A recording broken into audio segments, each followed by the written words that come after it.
So what I wanted to talk about in the kickoff to the Party Up Study Hall is a push night, which is, um, this is such a different thing that we're trying to do here. Now, normally when we're working on who do we offer parties to, what do we say, it's people who are close by.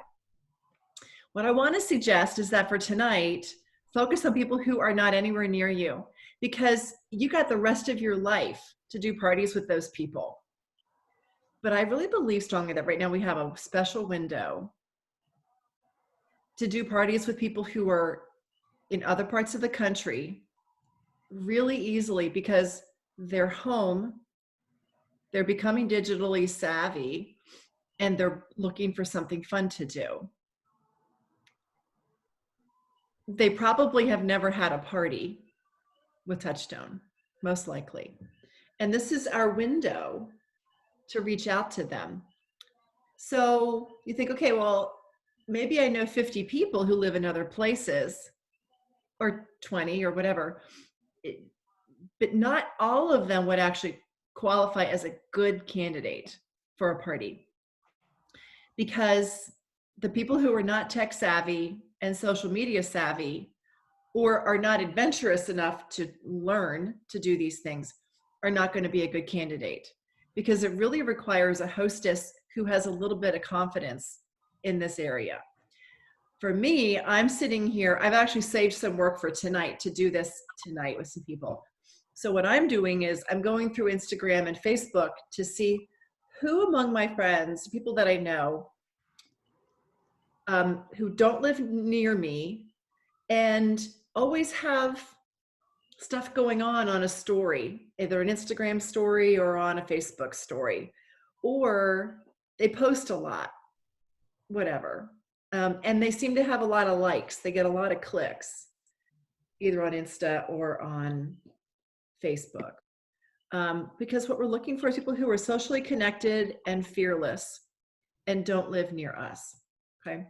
So they're the ones who are going to be optimists. So we want to be booking parties with optimistic people.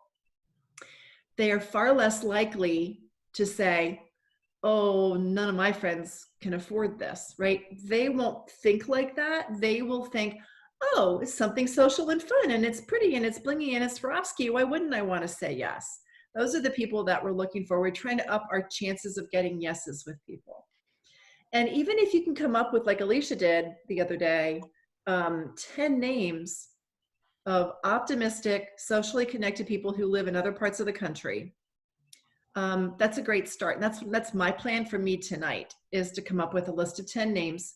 And I'm simply going to scroll through Facebook and Instagram of people that I know to see who do I see all the time, and start with them. And I'm going to reach out to all 10 of them with that simple message that Alicia came up with last night. Let me see. I copied it last night from the chat. Let me see if I can grab it off of the chat from last night. Yeah, I can.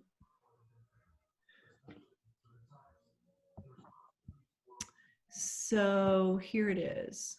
Let me copy. Believe it or not, it's the coolest thing. It actually, okay, there we go. I just posted it. So Zoom actually saves the chats for you as a separate file. So when I record things, it saves things separately, including the chat. So I can go back in and I can look at the different chats, what people said. So I just posted what Alicia was saying to people about booking a party, okay? And so you can manipulate some of this and make it your own words, but this is just one way of going about it. And I think for me, the key is sort of like looking for something fun to do, Swarovski jewelry, be my guinea pig. We're trying something new during this season. Let's have a little fun with your friends. You can get twice the free jewelry as normal months. But the key is that quick message. And then the other key is sending it a second time, which is tomorrow, the way Alicia said.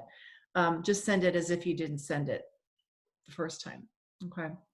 And let's just assume that they had gone to bed or they read it and were thinking about it or whatever. But the number one key is these optimistic people who are well connected, because they're the ones who are far more likely to be adventurous and give it a go. Now, keep in mind, so this is where my brain gets confused. So they say yes, and then I'm going, well, so what, I wonder what it is that we're going to do. Am I going to do a live Zoom with her? Am I going to do a Facebook event with a live Zoom, or am I going to do a Facebook event and no live Zoom? So I've got to then distill down with her, what are we going to do, right? Like, how are we going to do this? But if you are comfortable with doing Zoom, then I recommend that you tell her, here's what we're going to do. We're going to create a Facebook event page for you that's private, and it's going to be so that they can get onto a Zoom with us 3 days from now, 4 days from now, or whatever. If you're not comfortable with Zoom, don't worry about it. Just create the Facebook event for 1 week, and let's do what Lisa Eddy does and come up with these kind of funny, cheeky posts to get people involved. And there's a particular day and time when everybody's going to hop on to watch the parade of ideas and information, especially, you know, as they come out it's sort of like there's a trickle for a week, but in the middle of it, there's this waterfall of cascade, boom, fire hose of all this information and shopping ideas. Okay. So that's basically what our task is for tonight, is come up with 10 names of people who are elsewhere and see how many parties we can book. I think one of the concepts too is that we can be booking these parties for, it was today, Tuesday. I could be booking one for Friday night and Saturday morning and Sunday afternoon. And I could be booking 2 or 3 on Sunday if I wanted. Well, it's Easter, so you're not going to do anything for Easter, of course. But for Monday, for Tuesday, you know, there's no reason why we couldn't be doing a couple of them on a particular day, because especially if you have your studio set up, so to speak, and you're doing both as Zooms, or if all you're doing is posts, it doesn't even matter when you do it.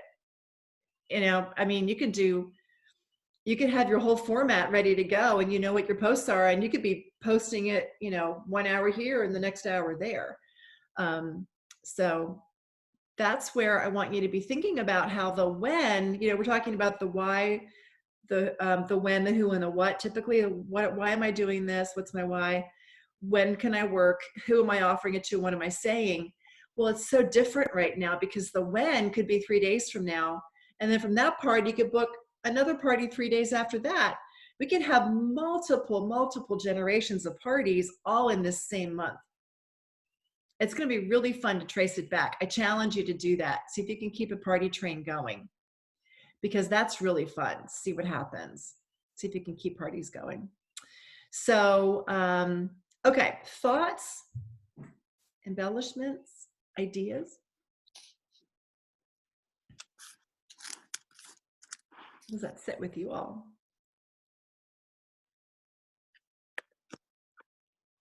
Oh, quiet. I'm game to try anything at this point. Okay, good. Me too. Okay. Me too. And I think the key is ignoring the people that you could be doing a live party with next month. Okay. We don't want to fiddle with them. We're not looking for them.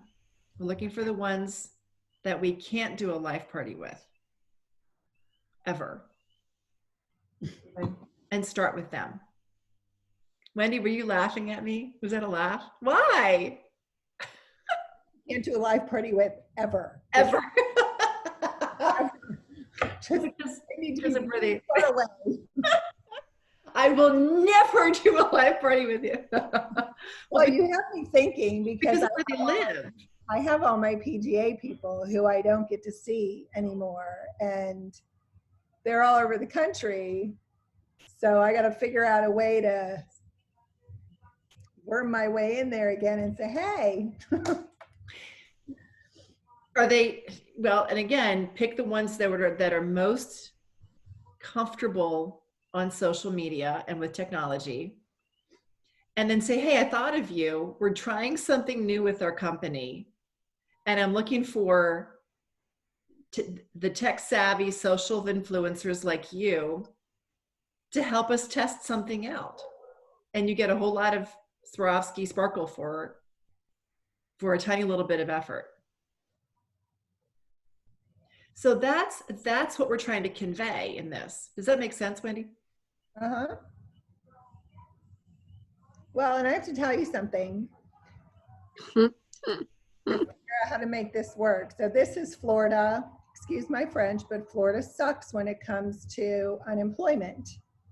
So in Florida, for you to collect unemployment, and there's a point to this, for you to collect unemployment, you can only collect it for a maximum of 12 weeks. And the max payout is $275 a week. So my brain said, that sucks.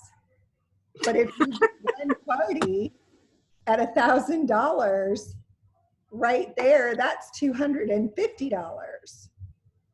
And so without the unemployment, you're almost matching your unemployment. If you get two parties in there, now you're making $300. So you're doing better than unemployment. And it's fun. So I also have to figure out a way to approach people in Florida, because you're only going to get unemployment for 12 weeks if and when you get it. So you're talking about the business, about business. Right, for people wanting to make money. Yeah. Because first it's going to take you a while to get your unemployment, and then the max you're going to get, regardless of how much money you ever made, $10,000 a month, $2,000 a month, $1,000, your max payout per week is $275 if you get the max. Okay. So to me, it's more beneficial to do parties and make money and make friends than to wait around for your $275 possible check. Right. Especially if somebody is socially connected and tech savvy. And it runs out in 12 weeks anyway. Yeah. So, because when I figured that all out, I was like, for me, there's no point in even bothering, even though neither one of us has employment currently aside for this. So, right. It's a thought. I mean, anybody in Florida. So, yeah. Can they collect unemployment and do this at the same time, or is there a penalty to that? No, you can. Oh. Mm-hmm. It's a no-brainer then. You're right. Yeah. Yep. Mm-hmm. So is that what you're working on tonight, Wendy? No, I'm working on parties. Okay. But you bring up a great point. And I thought, and Kaylee and I were talking about what Michelle was saying last night, people getting paid every week. Well, exactly. No. Well, and that's like with your waitress girls. I mean, granted, they're making $200 a night or whatever, but they could still do it doing a party and work less hours. Mm-hmm. Yeah. Right. Well, I maintain that you're going to find people through doing these parties who will want the business. I really do think that's true, because they'll see. I'm going to try and do what Lisa Eddy's been doing and see if we can make that work, Lisa. Crazy. Yeah. Now that I put my big girl panties back on, I can get out of my own way. Good. Okay.